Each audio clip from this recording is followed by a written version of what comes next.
Assalamualaikum warahmatullahi wabarakatuh. Kami dari kelompok 3 akan mempresentasikan bab klasifikasi objek pajak penghasilan. Pertama-tama, saya akan memperkenalkan kelompok saya. Ada Muhammad Rifki Alfiansa, NPM 138, Revi Ardiana Putri, NPM 253, Vanessa Deva Masita, NPM 120, Teresa Laksmidia Saraswati, NPM 288. Yang pertama, pengertian dari pajak penghasilan atau PPh.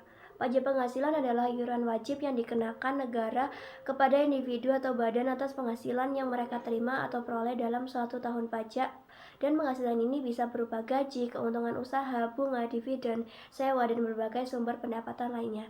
Tujuannya yang pertama untuk pendapatan negara, yaitu sumber pendapatan utama negara untuk membiayai berbagai program pembangunan dan pelayanan publik.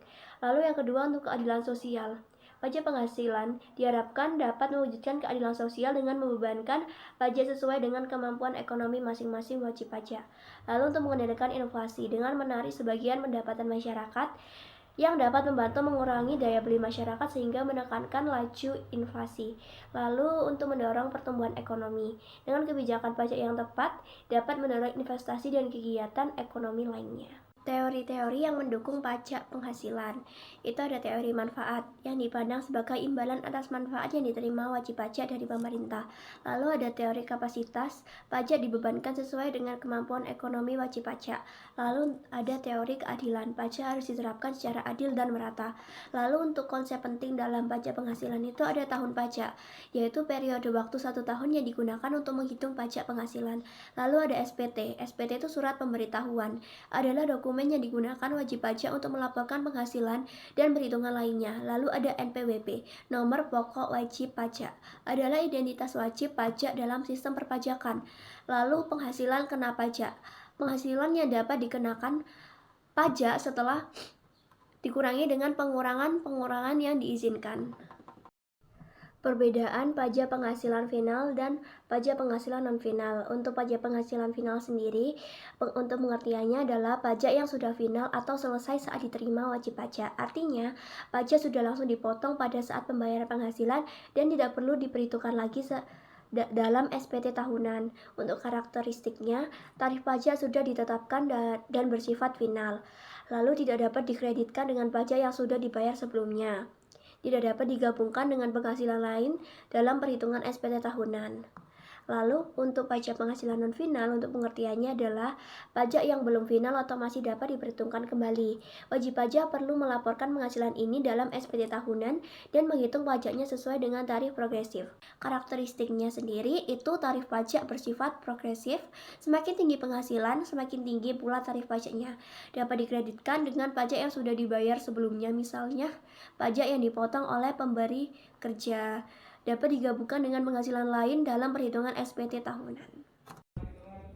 Baik, materi selanjutnya yaitu mengenai contoh PPh final pada objek pajak penghasilan pasal 4 ayat 2 dan pasal 15. Berikut yaitu contoh pasal 4 ayat 2. PT OK Indonesia menyelenggarakan penarikan hadiah undian atas kupon-kupon yang telah dikirimkan oleh para pelanggannya dengan hadiah senilai 100 juta rupiah. Dalam penarikan undian tersebut, nama Budiman muncul sebagai pemenang hadiah undian. Bagaimana perhitungan pajak penghasilan PPh pasal 4 ayat 2 atas hadiah undian yang harus dipotong oleh PT OK Indonesia? Untuk penyelesaiannya yaitu PPh pasal 4 ayat 2 yang dipotong oleh PT OK Indonesia adalah sebesar 25% dikalikan 100 juta rupiah yang mana memiliki hasil 25 juta rupiah. Untuk contoh pada pasal 15, PT A3 adalah perusahaan pelayaran dalam negeri yang bergerak dalam jasa penyewaan kapal. Tanggal 10 Januari 2020, perusahaan ini melakukan kontrak dengan PT B3 untuk mengangkut bahan baku pembuatan kertas dari Lampung ke Banten. Nilai yang tertera dalam kontrak adalah sebesar 100 juta rupiah dan telah dibayar pada tanggal 30 Januari 2020. Pada Maret 2020, PT A3 menandatangani kontrak dengan PT C3 berupa persewaan kapal untuk mengangkut minyak. Nilai sewa yang disepakati nilai sewa yang disepakati adalah 300 juta dan telah dibayar pada tanggal 20 Maret 2020 atas penghasilan PT A3 dari PT B3 terutang PPh sebesar 1,2% dari peredaran bruto, di mana penyelesaiannya yaitu PPh pasal 15 sama dengan 1,2% dikalikan 100 juta rupiah yang mana menghasilkan nominal 1,2 juta rupiah. Contoh PPh non-final, PPh pasal 21 atau 26, pemotongan pajak atas upah, honorarium, tunjangan, dan segala bentuk pembayaran yang diterima oleh seorang individu sebagai imbalan atas pekerjaan atau jasa yang dilakukan.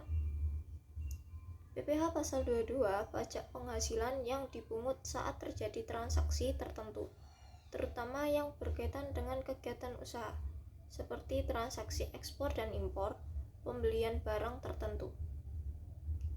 PPh pasal 23 atau 26. Yang pertama dividen, kedua bunga, ketiga royalti, keempat hadiah, penghargaan, bonus, dan sejenisnya, selain yang telah dipotong pajak penghasilan. 5. Sewa imbalan sehubungan dengan jasa teknik, jasa manajemen, atau jasa konsultan, dan jasa lain selain jasa yang telah dipotong pajak penghasilan. PPh pasal 24, semua jenis penghasilan yang diterima atau diperoleh WB dalam negeri yang bersumber dari luar negeri. PPh pasal 25, pembayaran pajak penghasilan yang dilakukan secara diangsur sebagai upaya untuk mempermudah wajib pajak dalam memenuhi kewajiban perpajakan. Untuk materi selanjutnya yakni terkait bukti potong dan pengkreditan PPh final dan non final. Bukti potong PPh final dan final. Bukti potong sendiri merupakan dokumen yang menunjukkan bahwa pajak penghasilan PPh telah dipotong dari penghasilan seseorang atau bahkan oleh pihak lain yang memiliki kewajiban untuk melakukannya. Perbedaan bukti potong antara PPh final dan non final terletak pada SPT tahunannya, di mana untuk bukti potong PPh final pada akhir tahun tidak perlu dimasukkan ke dalam SPT tahunan, sedangkan untuk non final harus dimasukkan ke SPT tahunan dan ditambah dengan penghasilan-penghasilan lain non final seperti PPh pasal 21, PPh pasal 23 dan PPh non final lainnya. Selanjutnya terkait contoh bukti potong, ada bukti potong yang terkait PPh pasal 21 dan yang satunya terkait pasal 4 ayat 2, di mana terkait bukti potong ini memiliki perbedaan mungkin terkait kodenya, di mana untuk judulnya yakni pasal PPh 4 ayat 2, satunya lagi PPh pasal 21. Terkait pengisiannya mungkin hampir sama, tidak ada perbedaan yang membuatnya susah. Selanjutnya terkait pengkreditan PPh final dan non final, di mana dampak dari adanya bukti potong yang tidak dilaporkan pada akhir tahun pada pada bukti potong tahunan SPT tahunan membuat pengkreditan antara PPh final dan non final berbeda. Sebelum itu mari kita pahami apa itu pengkreditan pajak. Pengkreditan pajak berutang tahunan adalah mekanisme dalam sistem perpajakan di mana pajak yang telah dibayar atau dipotong sebelumnya, baik melalui pemotongan pajak oleh pihak lain atau pembayaran langsung, dapat digunakan untuk mengurangi jumlah pajak yang harus dibayar pada akhir tahun pajak. Yang artinya pengkreditan ini dapat mengurangi jumlah pajak yang harus dibayar oleh wajib pajak di SPT tahunan. Di mana karena PPh final itu tidak dapat dimasukkan kepada SPT tahunan, maka tidak dapat mengkredit dari pajak terutang tahunan wajib pajak baik itu orang pribadi maupun badan. Sedangkan untuk non final, di mana pada SPT tahunannya dilaporkan dengan penghasilan-penghasilan lainnya, maka dapat menjadi pengkredit pajak atau dapat mengurangi pajak yang harus dibayar di akhir tahun. Terkait pengkreditan ini mungkin lebih gampangnya kalau pengkreditan ini adalah biaya muka atau biaya uang muka yang dibayarkan oleh wajib pajak di bulan pada satu bulan. Contohnya seperti PPh 21 yang dibayar setiap bulan yang tergolong pada PPh non final, maka dapat mengkreditkan pajak terutang tahunan atau dapat memotong jumlah pajak yang harus dibayar oleh wajib pajak di SPT tahunan. Mungkin sekian yang dapat kami sampaikan. Kurang lebihnya mohon maaf. Wassalamualaikum warahmatullahi wabarakatuh.